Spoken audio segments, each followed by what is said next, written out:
Every once in a while, a movie comes along that stands above many you have ever seen. For me, this movie was Coco.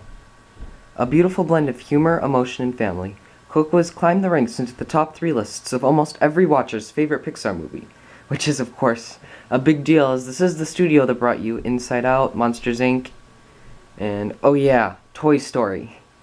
This newest movie, which as previously mentioned comes from Pixar Animation Studios, spreads the message of the importance of family and makes viewers want to catch the next plane to see their long-lost relatives. The story, which revolves around Miguel, who is a young boy that lives in Mexico, loves music. But unfortunately for him, his family does not, due to a fallout that took out 4 generations before Miguel was even born.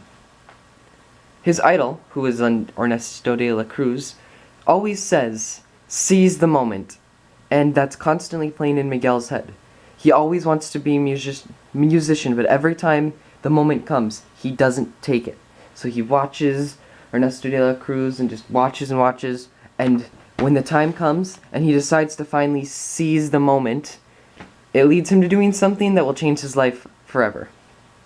Of course, this happens to take place on Day of the Dead, or Dia de los Muertos, and he suddenly finds himself visiting his deceased relatives instead of them visiting him, and ultimately ends up trapped in the world of the dead.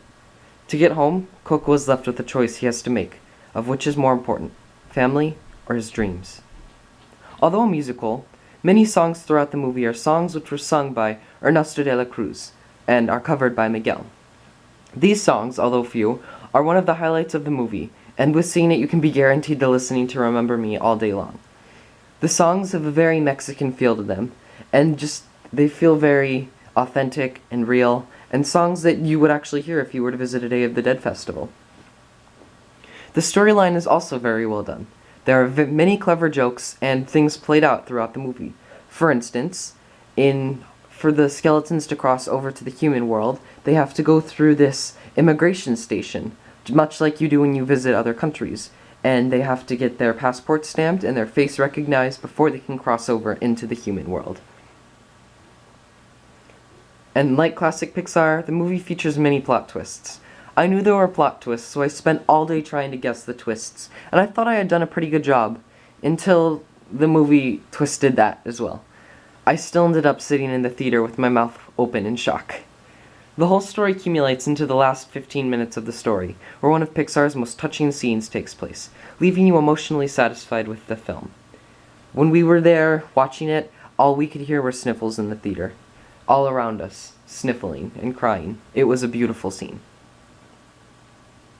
The animation is second to none, and is so realistic, many times it seems as if the scene wasn't animated at all, and was just a shot taken out of a Mexican town.